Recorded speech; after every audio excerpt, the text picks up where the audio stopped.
Hello, welcome to Security, Cryptography, whatever. I'm Deirdre.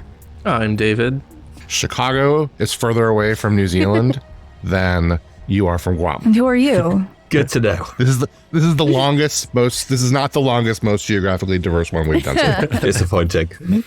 That was Thomas, by the way. We have two special guests today. We have John Millican. Hi, John. Hello. Hi.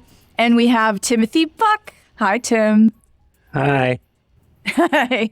Our special guests are from Meta, and we invited them on today because Facebook Messenger and Instagram DMs have just released end-to-end encrypted messaging by default, especially for Facebook Messenger on all of your platforms, all of your surfaces that Facebook Messenger is generally supported on. Is that correct? Kind of. So we've just announced one-to-one default end-to-end encryption is rolling out on Facebook Messenger at this point. And that is across all platforms, although the rollout will take a little while to reach completion. On Instagram, it's just ephemeral messages so far, but that's coming later. That's pretty cool, and I want to get to that in a little bit, but let's go to the big one first, which is there was news like a couple of years ago about trying to make all of Meta's messaging channels, which is Facebook Messenger, Instagram DMs, and of course WhatsApp messaging. And I think is there another one? You have Threads now, but let's not talk about Threads. They don't have DMs. They just are Instagram, but whatever. Correct. And trying to make all of that end-to-end encrypted. Mm-hmm. And it seems like that was a big lift, and you've kind of gotten over the biggest hump of that lift, which is Facebook Messenger, mostly because Facebook Messenger is supported everywhere where Facebook is supported, which is on mobile and on web. And it's been on web the longest, I think. And so the fact that you've gotten it rolled out, period, is a big accomplishment. Can you kind of give us a high level of what you had to address to actually get this rolled out? Well, I think we can maybe do a two-part answer. I can give some context from the product perspective, and then John can get into a little bit more details of the technical hurdles that we had. So as you said, Facebook Messenger is all over the place, right? We have several different web places, facebook.com, messenger.com. We have the mobile apps, and not just, there's the Messenger mobile apps on iOS and Android, and there's also the Facebook mobile apps on iOS and Android. And then there are desktop apps as well, Windows and Mac. It's available in like Oculus and other places, right? So it's all over the place, right? A whole bunch of different apps that exist, and a very large number of people use these. Even things that I personally am not a huge Facebook.com user. There's a very large number of people who use Facebook.com and message on it all the time. And this is not just messaging, but it's also calling that is end-to-end encrypted. And there's a large number of features that all have to be rebuilt within that. So people have come to expect a large number of features in Messenger across messaging and calling, well over 100. And each of those had to be redesigned and rebuilt. Obviously, originally they were very server-centric. A lot of the logic was on the server, and that doesn't work anymore, right? Because we don't have access to that information, and so those needed to be rebuilt on every single surface, and done in a way that had the quality that users expect. So it's a very, very large effort. And that's just rebuilding the things that people expect. But encryption obviously also comes with things like backups and keys and other encryption specific things that we needed to build and make easy to use and educate people about across all of those surfaces, across all of those languages, and across all of those cultures. So yes, a very large project, but we're really excited that this is now going out as the default for those billions of people. Hell yeah. So this is definitely in the billions. I think WhatsApp is in 2 billion, 3 billion user accounts, and many more than that. I don't know what numbers we can say, but they're very large. Not yes. sure, yeah. Yeah.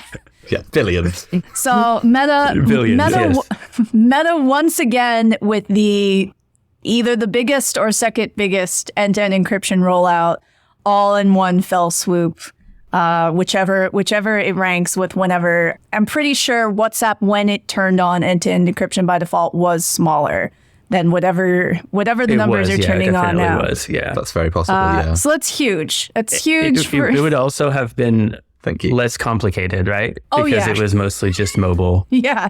Yeah. And actually beyond that, because WhatsApp was always designed sort of with its features working primarily in a device-to-device function. Oh, well, device-to-device mechanism. Yeah. Whereas with Messenger, so much server-side functionality, like the bytes you upload are not the bytes which are received. In WhatsApp, it largely was. And it makes a huge difference. Yeah. Absolutely.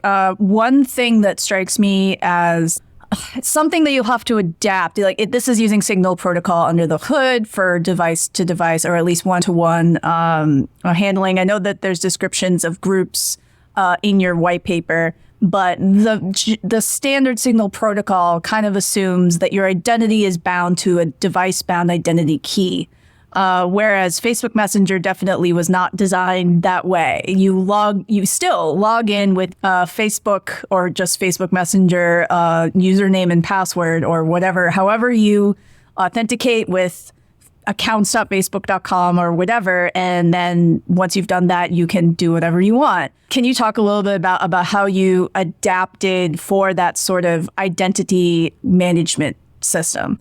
Totally, yeah. So with the sort of constraint as you described it, and this desire that comes with most encrypted systems to be able to identify the endpoints in question at any given moment, we basically had to treat each endpoint as its own almost identity. Okay. So you have an identity key per device, and they're added and removed, and users can see as they're being added and removed and check the whole list. And yeah, as you say, you can log in anywhere. You can do pretty much anything apart from read any messages that were sent to you before that moment where you logged in. And this is interesting, right? And that's where the our new model of message storage, some call it a backup, some call it secure storage, but our encrypted storage system essentially comes in. And this is Labyrinth? This is Labyrinth, exactly. Cool. Yeah. And so the context is that historically, Messenger has always allowed you to log in anywhere and just access everything. You can scroll back through all of your history, you can send and receive new messages, etc. But being able to guarantee that someone can do that wherever their Facebook account is available essentially means that Facebook has to have access to that message.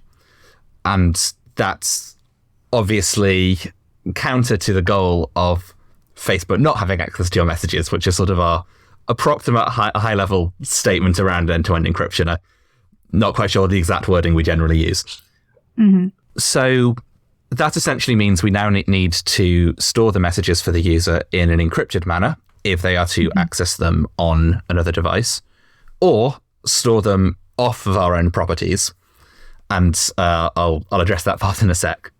But yeah, so if we're storing them in an encrypted manner, then much like with a lot of cryptographic solutions, what we've done is we've transformed one problem into a key management problem. And so it's now the user has to have a way to transfer those keys when they access a new device. And so that's really what Labyrinth does. Is it gives us a way to store it all for the user, but then we have our recovery mechanisms which we need in place. To briefly address that sort of point I mentioned around, well, why not store it off of our own platforms, which is what some other systems do, most notably WhatsApp, or at least most notably to me. Maybe that's just as a Meta employee. But the difference here is really the constraints that we're working in, where with WhatsApp, you're storing all of your messages locally on your device and just backing them up periodically. And you are primarily located on a single device, and then the multi-device model sort of extends out from there.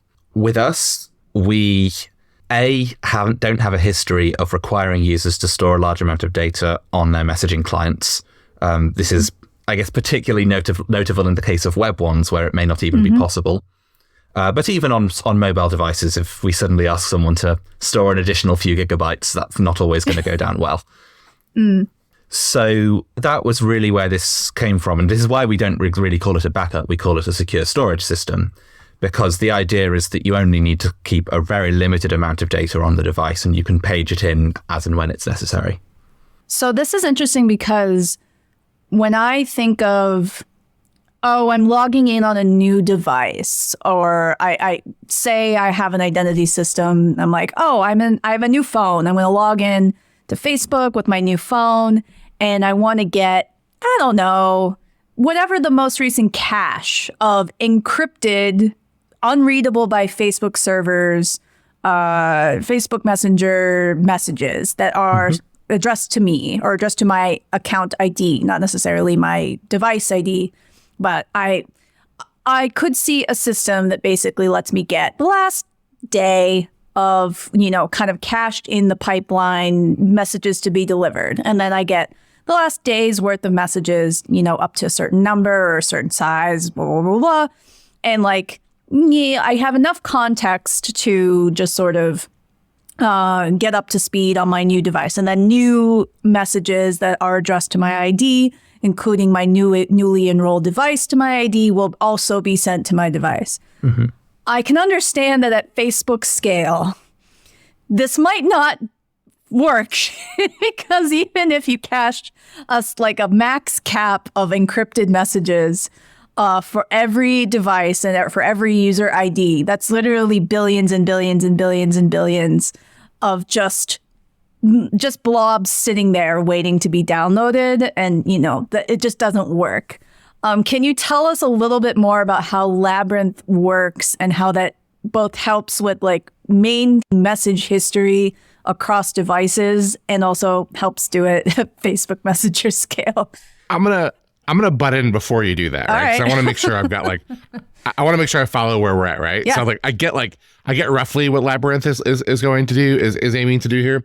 You're still running Signal protocol for device-to-device stuff. So for direct messaging, you're still running a direct secure messaging protocol. Yeah. And Labyrinth is a high-fidelity record of all the messages that have been sent, so that you can bring up new devices and have a complete message history.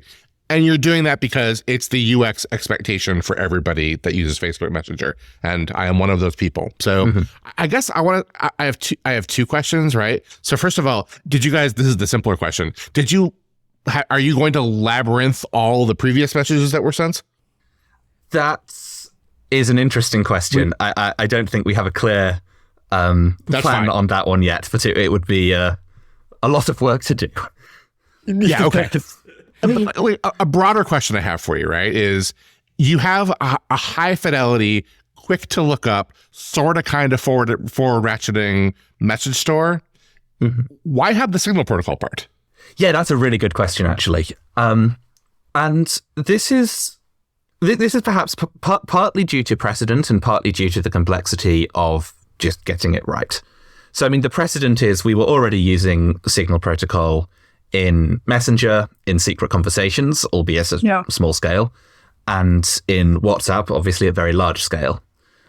On the other hand, developing a new protocol for end-to-end encryption and storage is actually a lot more complex. We've seen this exercise of developing a new protocol just for end-to-end encryption play out in IETF recently. We were involved in that with MLS, and it's a lot of work, and it takes a lot to make sure you've got it right. Whereas Signal's out there, we've already been using it, and we have proofs from academia about a bunch of properties that it achieves. I think there's an interesting user control question in there as well, which is we don't require you to have the secure storage turned on. If you don't want to have this turned on, you can just not set it up basically. Awesome. And so users have more control, and then they can just use the Signal protocol experience. That's a great answer. So is that surfaced in the system, or are you guys planning to surface it so that both counterparties have to agree to have their messages stored? It's stored per user. Yeah. So the way that this works is when you are, basically going to be transitioned to encryption, you'll have an introduction, and as part of this introduction, you're asked to set up secure storage. And so what you need to do in that process is to choose a key that Meta doesn't have access to. And there's several different options that we give people. One is a PIN. When you set that PIN, John can get into more details of how we do pins with HSMs and a bunch of really interesting stuff behind the scenes there to make sure we don't actually have access to that pin. But you can create a pin that you can then reuse across devices to get back in. You can also do things like store the key with a third party. If you want to store your key in your Apple backups or in your Google Drive or some other place, you can choose to do that.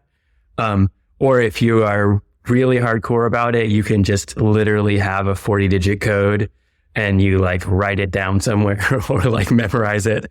And there's like no PIN, no anything else. You're using a 40-digit code to get back in to that message history. Or you can say no, like I don't want this to be on, and for your messages, they will not be stored in secure storage. Mm-hmm.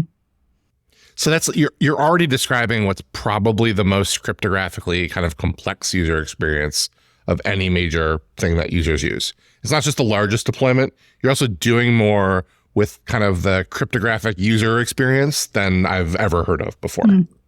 Yeah. We're trying to simplify it so it doesn't feel like you're doing key management, but yeah, under the hood, you basically are.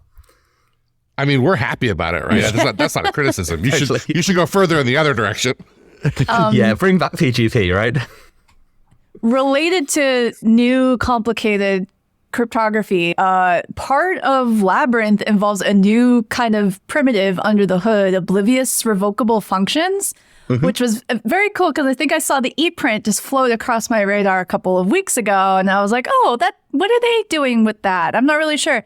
And it's basically a new way to provide better unlinkability between the encrypted attachments in your message bodies from Facebook servers. Right. Can you tell us a little bit about that? Sure, yeah. So when we came up with this and when we were designing Labyrinth, we essentially realized that there were certain properties which were just going to be a bit stronger in terms of privacy if Meta was not able to make the link between certain things in storage, but we still need the ability to index into them or authenticate access to them so that when someone actually does try to read them, we know what's happening and can verify at that moment in time. And so we were sort of spitballing this and we were like, well, we could have a service that performs this mapping or whatever. And then someone was just like, could we do this with fun cryptography, John? And a couple of days later, I'm like, I feel like you might be able to. Then some of the other far better cryptographers came and actually helped make it secure. And so it was really just, we had a need, and we specifically with attachments, because these are, when these are transmitted, they're uploaded once and then shared between the members of that thread. So that provides very direct linkage between the content in multiple people's mailboxes. Right. And if we were able to not have that, that just felt slightly better. Yeah. And this was essentially where that came from. This is very cool. I need to read a little bit more about this, but it's kind of like it's a way of setting up sort of like PRF, but with the ability for two different parties to be able to come up with the same outputs, but in like a non-obvious way, unless you know the secret or something like that, at least from the outside.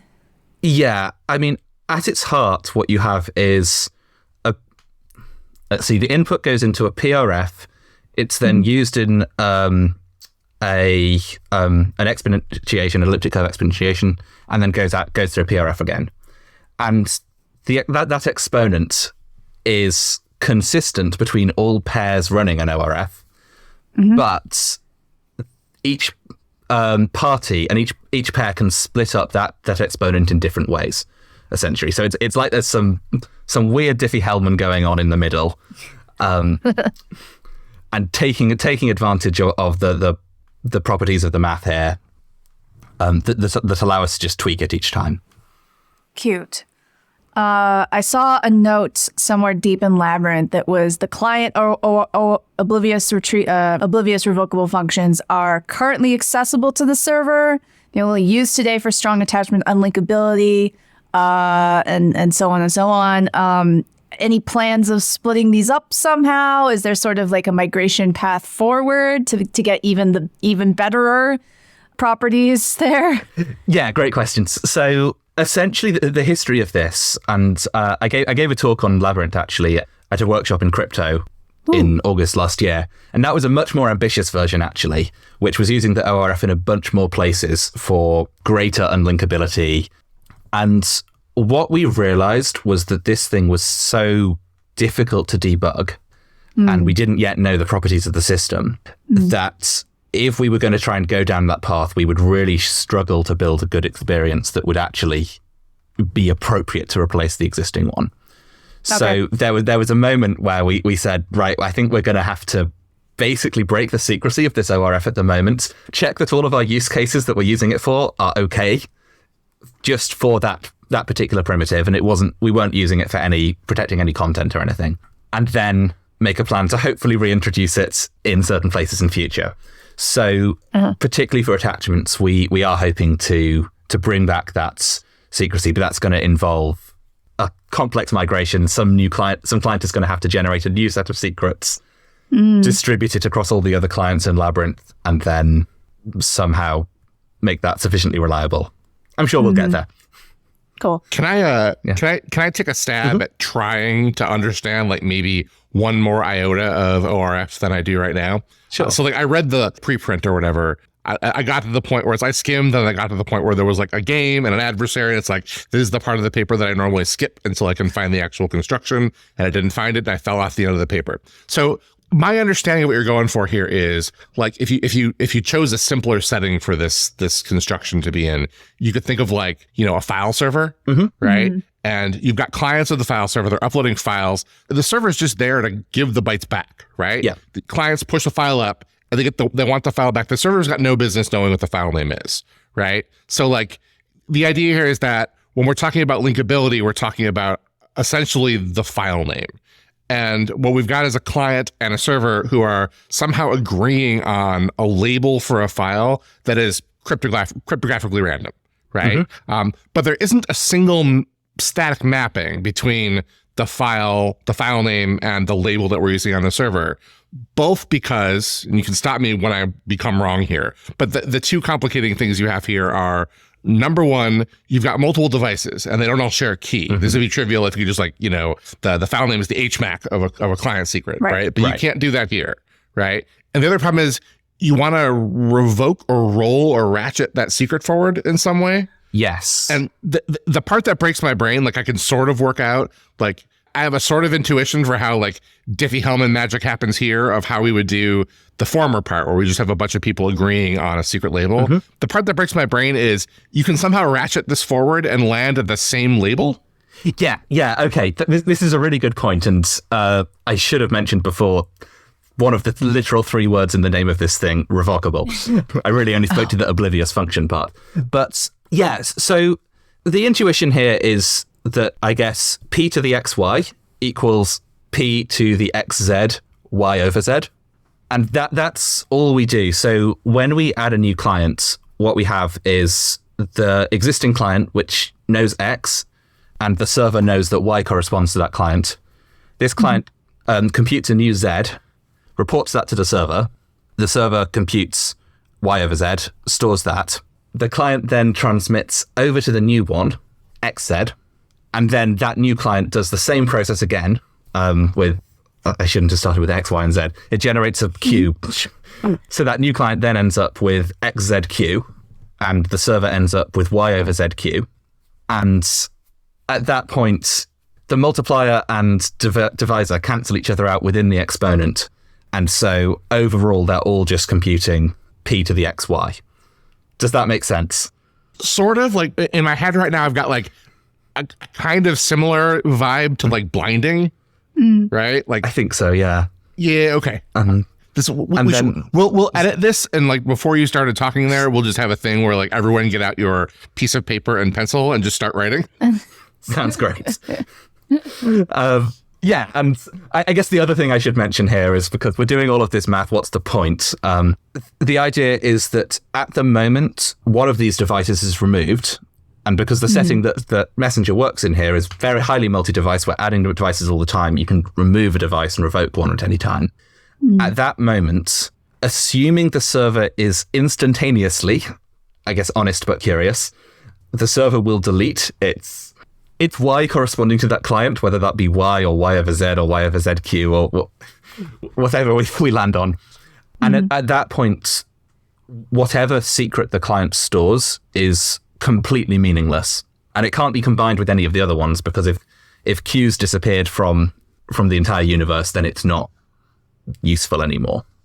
And this is like logging in on a new browser on facebook.com is considered a new device enrollment. So you need to be able to handle this case. Like, you could basically scale it up to every single time someone uses Facebook Messenger. They're enrolling a new device and they need to be able to revoke and enroll and set this all up and be able to pull down these more unlinkable message attachments and all that sort of stuff. Right, yeah. And this is just in the case where they're using quite login. every single time. No, but exactly. like, I could conceivably be that user that only does facebook.com logins, and I have a fresh, incognito mode every time. And phone only used once. Deirdre over here only opening up facebook.com on an incognito browser. No, but you're right. That is a use case that is handled by this for sure. Okay, cool. And then if you do that, though, you still do get the history in the web browser, assuming that you've opted into Labyrinth by creating a PIN or memorizing a 40-digit code. Yeah, so you'd have to do two things, right? You need to log in, right? And then after you log in, you need to provide your key, whether that be the PIN or that be some other key that you have set up. And once those two things happen, then you also get the Which is like a super interesting product decision, right? Like, this is what I was thinking about before when I was saying how cryptographically sophisticated this is. Like, you'd think like a normal product manager input to something like this would be like, the user logs in, they get everything. Like, the login is the thing that authenticates it here. And you've deliberately separated those things. And I imagine that of the X billion people that use Facebook, Y billion of them are going to be mad at you about this.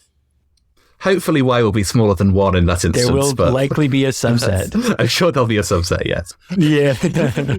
John, you should talk about your triangle here.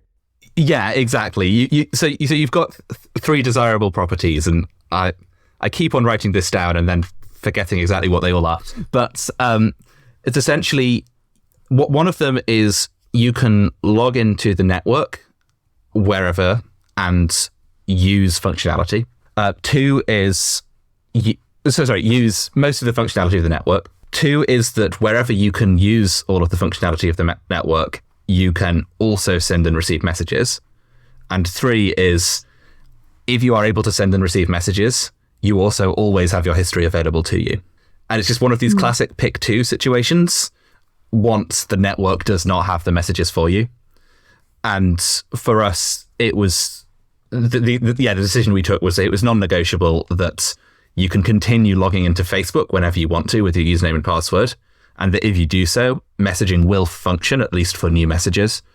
And then that just naturally meant we have to sacrifice that guarantee of your message history is always available. We have done quite a bit to make the message history experience less painful and easier to use for users. That's why there are a series of different options, like storing the key with iCloud or Google or having a PIN that's easily remembered and things like that. I think it sounds like I'm dunking on you, and it's the opposite thing, right? Is like the cynical view of all of this stuff is like you're a big tech company and whatever encryption, whatever end-to-end stuff you're doing is all performative, right? And like I think people should pay more attention to this, but like one sign that you might be looking at something performative is if it's extraordinarily usable under all possible circumstances. And here you've surfaced a trade-off, right? Like there's an explicit concession to this. And you wouldn't have done it unless I mean, I don't know, the counter cynic in me would say you wouldn't have exposed that you wouldn't have that somewhat rough edge there if there wasn't an actual privacy reason for it, which I think it's pretty neat to see that happening. Yeah, thank you. Certainly lots of things we've done for privacy reasons here, definitely. Can we talk about epics? Explain epics. Sure. Yes. Okay, so this is all going back to that notion of device revocation in Labyrinth. Also, it kind of relates to your earlier question around, well, are we going to retroactively apply Labyrinth to all historical content? So the ideal situation is that any of your message history is only available to the devices which you currently have authorized on your account. But the reality is, I mean, we can prevent it being available, but decryptable, shall we say. But that trade-off is that whenever a device is removed from your account, you're then going to have to re-encrypt everything. And that could be vast amounts of data. And so the trade-off we went for is saying what we want to make sure is that messages are only decryptable by devices which at one point had access to them. And of course, there's other engineering going into making sure that devices shouldn't be keeping around the keys and shouldn't have access. Like access control doesn't go out of the window just because you're encrypting things. But yes, so what's happening in Labyrinth is that means, and a lot of the complexity in the protocol comes from this, that when you remove a device, we will be generating new entropy that gets mixed into the secrecy, essentially it's almost like a hash ratchet within the center of the protocol. That then gets distributed to all other clients, and then they can use that moving forward to encrypt future messages stored into Labyrinth. We chose to use essentially an HPKE for distributing that epoch entropy, and in a world where everything is ratcheted, that could seem like an odd choice, but essentially the justification here was really around reliability, in that we need this to work for... You may have generated a recovery code, which within the protocol acts exactly like a device. That might not be used for, a year or more. Then you use it to recover. And if you have a hash ratchet, which is broken at some point, you're kind of stuck. So we needed to use something that we knew was going to work in one shot. And so we went with HPKE there. What's very interesting about this is basically all within Labyrinth right now. This is like after basically you have things getting delivered to enrolled devices via the Signal protocol. Right. And the fact that you have epochs of enrolled device keys and root entropy and HPKE, I'm just like, this is looking a lot more like MLS and TreeChem and a lot of the things that you might see in that collection of documents.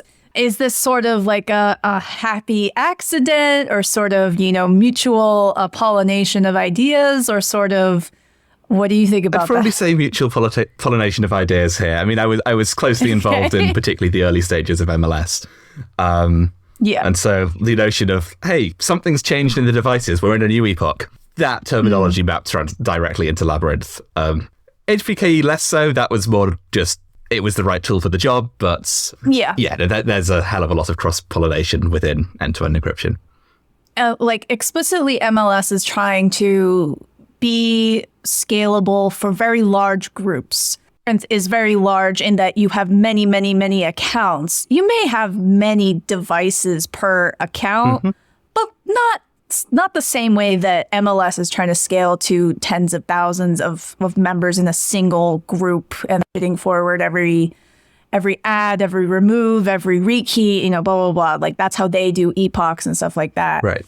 But do you kind of see, it seems like there's like a convergent evolution of like multiple devices, incoming, outgoing, ratcheting, and that sort of thing. So even if it's like slightly different domain applications, there seems to be a convergence of like how these things are getting designed, even if it's a sort of storage versus like full on management of the actual message delivery, which MLS is trying to do.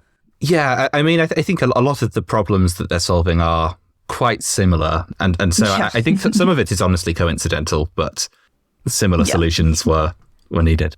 Yeah. I wanted to ask, I saw a single line that said, we found a thing during formal verification of Labyrinth. And I grepped and I grepped and I grepped, and I couldn't find any more information about formal verification of Labyrinth. What did you do? What did you find? Tell me more, please. Sure. Yeah. So this was actually more on the earlier iteration of Labyrinth than the later one. But we were careful when we removed a certain aspect of it that we stuff should still map the same. But yes. So there we worked with Karthik Bhargavan to basically get some, I think it was symbolic model proofs around our claims, and I think we originally had 5 or 6 claims we were aiming for in Labyrinth. I think we've reduced that down to 2 or 3 security claims. But yeah, so I can't remember the exact results, but we tried to highlight them in the white paper of like certain things. For example, the equivalence with protecting everything just under a single symmetric key. That was like our top line. If we can't say that, then we've got a big problem. And then we got proofs around what was happening in epoch rotation subject to certain conditions, such as if a collusion occurs at a certain point and you restore from an earlier epoch and roll forward, that creates more attack risks than if you're restoring from the absolute latest epoch. But yeah, no, it was great to have that formal verification. And again, if you're looking at sort of cross-pollination, having worked on MLS and all the full verification going on there, it was certainly an obvious thing to look at. I love that. Did you do some of that work before you had designed the oblivious revocable function stuff? Or did you have to model the symbolic thing? We did this after the oblivious revocable function. Man, I can't even say it. Yeah. If I remember correctly, Karthik had to make certain assumptions about that because our proofs, I believe, were in the computational model when we did the ORF. So it didn't directly map, but yeah, under those assumptions that he made, it seemed to work. Okay. I guess you can kind of hand wave over the specific niceties of their length. You'll compute the same thing, but they're revocable. Like, yeah, you can just kind of hand wave that they will always agree and, things like that. And then you can get all these other things to be proven or something like that. Cool. All right. So one innovation that Facebook Messenger secret conversation specifically brought to encrypted messaging was message franking. It looks like that is fully present. Any changes there? I didn't see anything in the white paper that indicated that anything changed there, but do you want to talk about that a little bit? Sure. I mean, that one will be fairly quick. I'm pretty sure we didn't really change it much. Yeah. We re-implemented it for the new stack. Yeah. But aside from that, it's essentially the same idea, exactly the same motivations. We want to make sure that people are able to report messages and that it's very hard to actually spoof a report. And, particularly with certain types of content, the impact of just being accused of having shared it can be very great. So we wanted to be relatively confident when reports come in that they're actually authentic to some degree. Is message franking all on the delivery layer, or does anything with hooking in Labyrinth impact? I'm thinking mostly from like a security analysis perspective of the whole system. It's like, we've designed franking without Labyrinth in mind. Does bringing in Labyrinth have an impact about how you think about either franking or reporting or anything like that for kind of Facebook messaging as a whole? This is kind of generic, but yeah, that's a really good question. I mean, one of the impacts was we had to make sure that we were storing our payloads in the same format that we were transmitting them. Yeah, which isn't necessarily the obvious choice, and that comes with trade-offs itself. But yeah, if you're franking it, you don't want to be deserializing it and then having to reserialize, because that's a recipe for lossiness or stuff going slightly wrong. Yep. So that was definitely a big impact. And then let me think, there was another one we had to think about. So I'm having to page it back into my cache.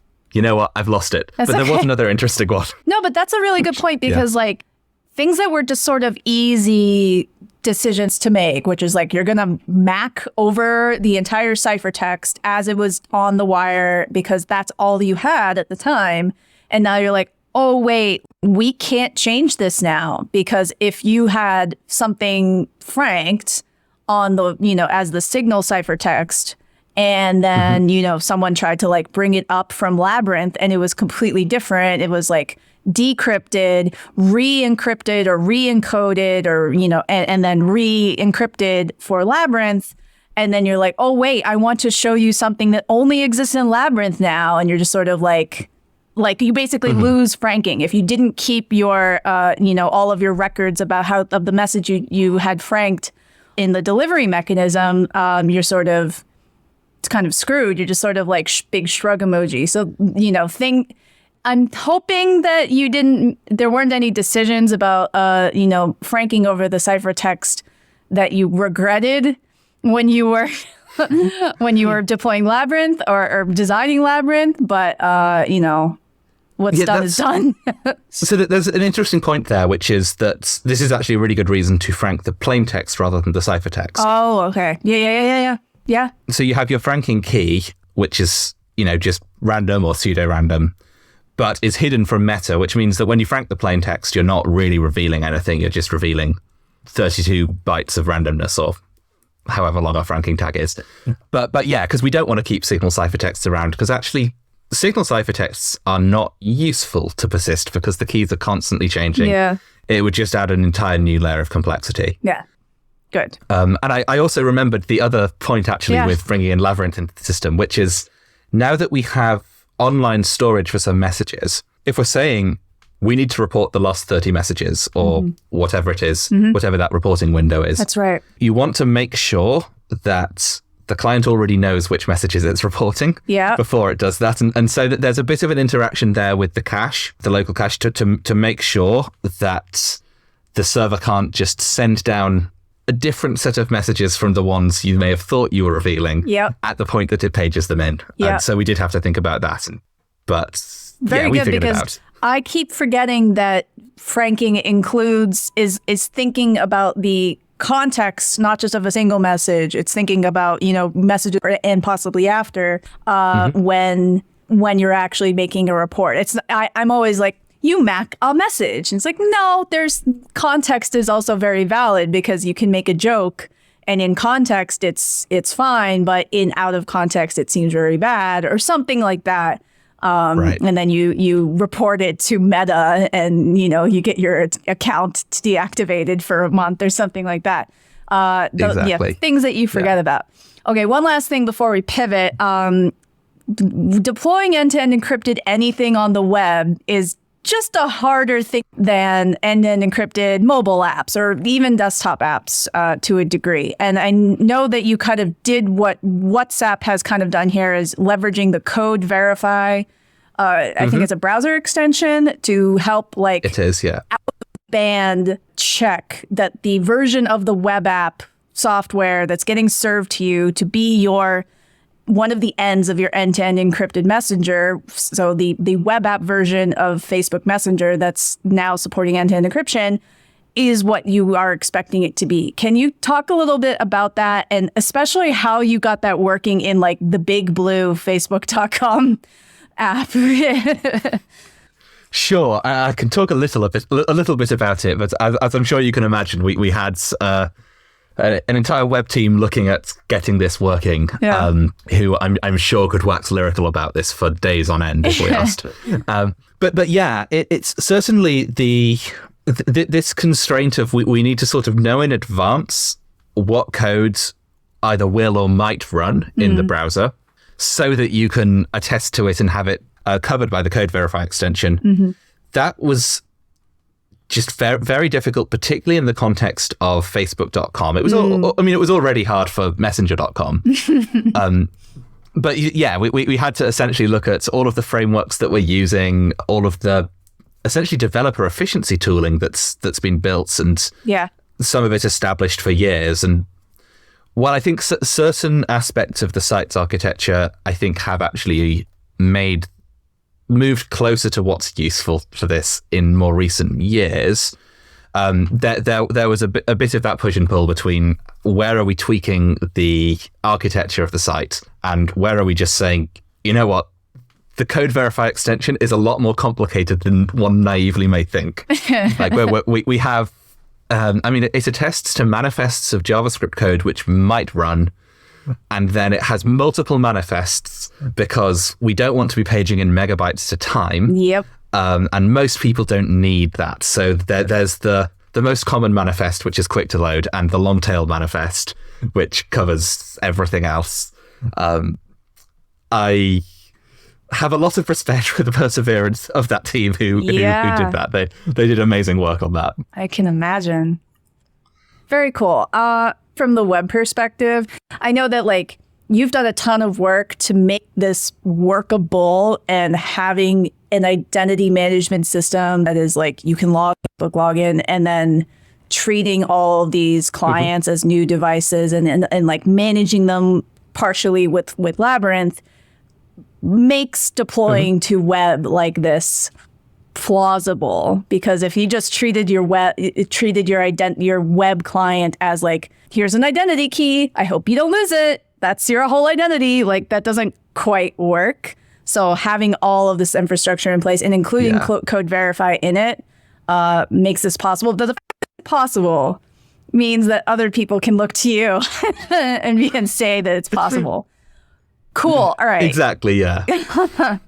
Well, one cool thing about Code Verify before we move on is that it works across all of Meta's apps, right? So it helps verify WhatsApp, Facebook.com, Messenger.com, Instagram. It's sort of built in a way where there's one plugin that helps you verify the encrypted messaging on the web across all of those different services. That's so useful. And I know that other people have talked about either trying to fork it or emulate it or something like that and try to get like Code Verify, but completely different other set of web apps or something like that. It is open source, right? We'd love to see it. Looking at.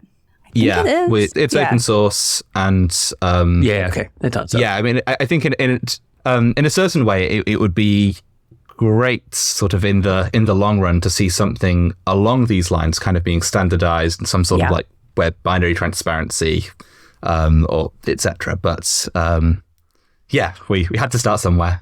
And really quick, we mentioned Instagram DMs in the beginning, and this kind of dovetails with all the work that had to be done for like persistent history across like newly logged in devices and all sort of stuff.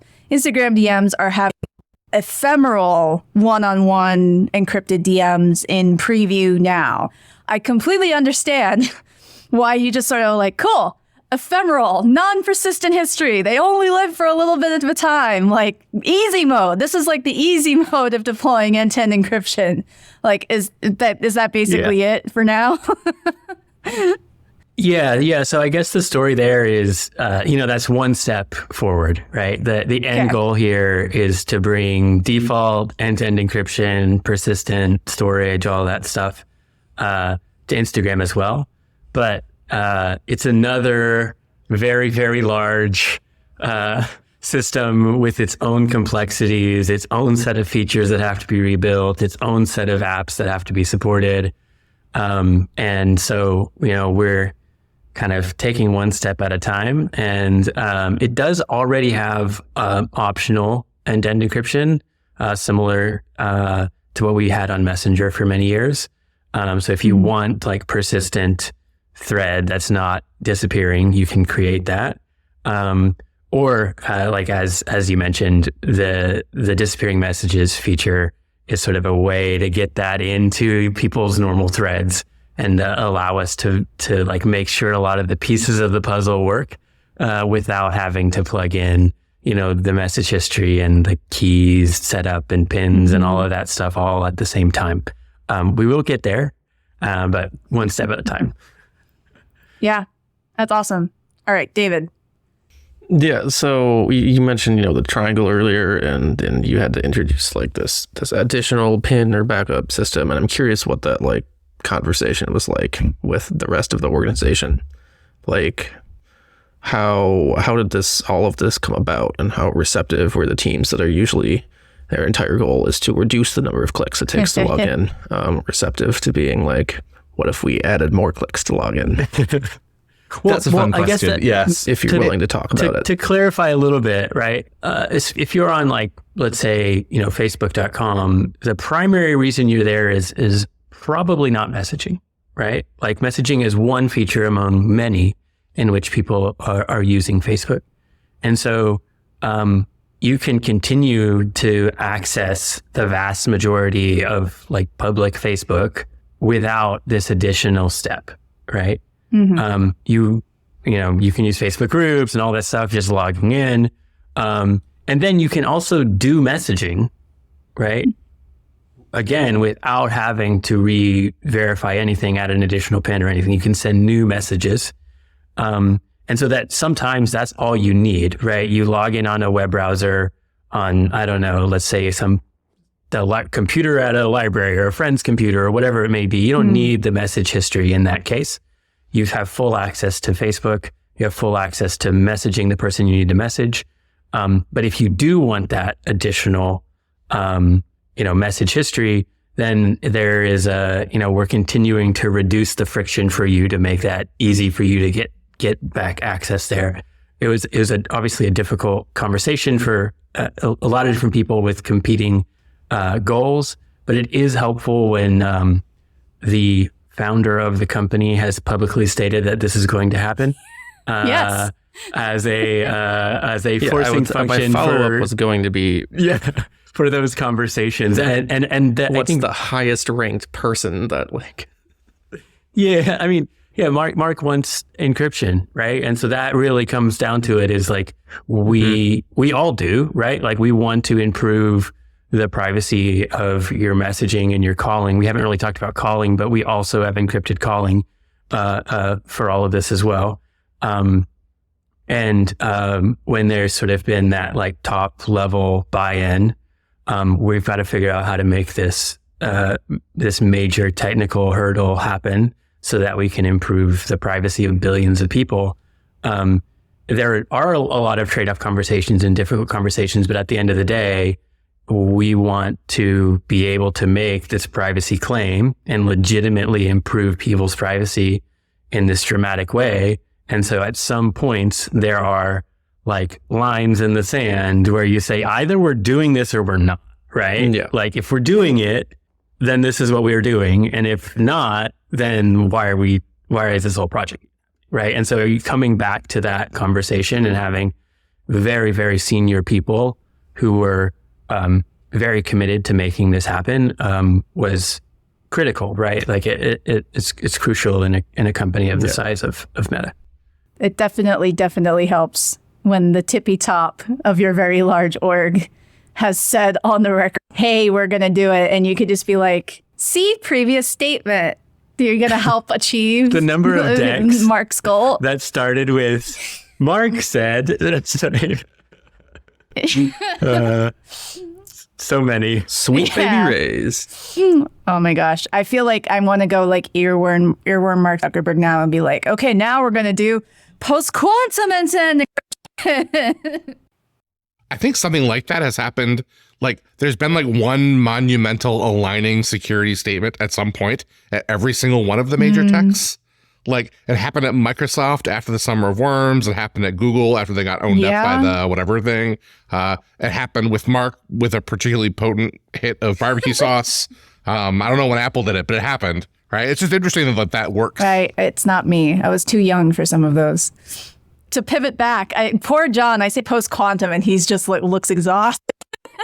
But Signal Foundation just released a couple of weeks ago their kind of first stab at making at least Signal protocol, and maybe they'll eventually get to the rest of the other features that Signal, the service, supports cryptographically, which is they made the first handshake for a pairwise conversation, which was the original was called triple Diffie-Hellman or extended triple Diffie-Hellman, and their post-quantum variant is a hybrid called PQXDH, and it includes you add some Kyber keys in there, and you shove them in the KDF and yada yada yada, and you get a little bit of formal analysis from Karthik et al., and then you make some fixes, and it makes it even better. Is there any discussion of piloting that in end-to-end encrypted meta products?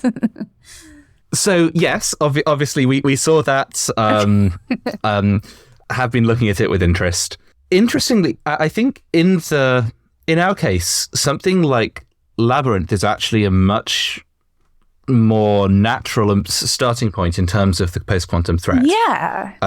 Because, with what Signal built, it protects against the harvest now, decrypt later attack. Yep. And the dependency of that is the harvesting. Mm-hmm. In the case of Labyrinth, that is done by design in the product, whereas obviously Signal ciphertexts are designed to be ephemeral. And actually going back to that question of, why didn't we just design our own protocol which handles delivery and storage in one? This wasn't the primary reason, but one actual benefit we get from our design is that Labyrinth, if you sort of ignore all of the epoch rotation and you sort of say, for a protocol that allows you to add but not remove devices, that's, we think, post-quantum secure in that threat model. Mm-hmm. Because it's got that basis of symmetric cryptography. Mm-hmm. So you've got this one key, you needed to use it to go forward or back. Well, it's not necessarily one key, it's rotating. But if you get one of them, you can go forward and back. But you can crack all the asymmetric cryptography that you like, but you're still not going to get into the core of the Labyrinth protocol there. Yeah. So that was sort of where we were thinking. But I say you can crack all the asymmetric cryptography you like. We've got a few pieces of Labyrinth adjacent or internal asymmetric crypto. We've got the HPKE, which is potentially a natural target for thinking about that. You then also have two of the ways in which you can add a device in Labyrinth. One of them being using these HSMs, and so we'd need the negotiation with the HSM itself to be post-quantum secure. Currently, we're using opaques, that wouldn't be. And then also, if you're doing a direct device add, then we use CPACE key exchange, which again is based on classical primitives. So I think experimenting with Signal post-quantum is definitely interesting. I'm thinking more about Labyrinth at the moment for that reason, but I'm sure we will be, looking across the board as all big tech companies are over the next however many years. I do think that we're seeing even more deployments of PAKEs like opaque and I think you said CPACE than we ever have. And as far as I know, the post-quantum variants of those, there aren't really any. Maybe there's some full homomorphic encryption based ones that are very expensive and very heavy. And, maybe you can do something like that with lattices, but no one wants to use them. So research in that area of making something that's, hybrid secure or post-quantum secure is probably well motivated because it's shifting the attack, the deliciousness from, Diffie-Hellman and, something that's extended triple Diffie-Hellman to if we crack the opaque, sign up enrollment for a new device, we get everything, or we get a lot. If you've stored all the goodies for us, so we'll just take that. Thank you. So that would be, I know some cryptographers listen to our podcast. If you want a good research topic, post-quantum resilient PAKEs, I think is efficient, useful post-quantum or hybrid PAKEs. I think will be very useful to some people. Absolutely.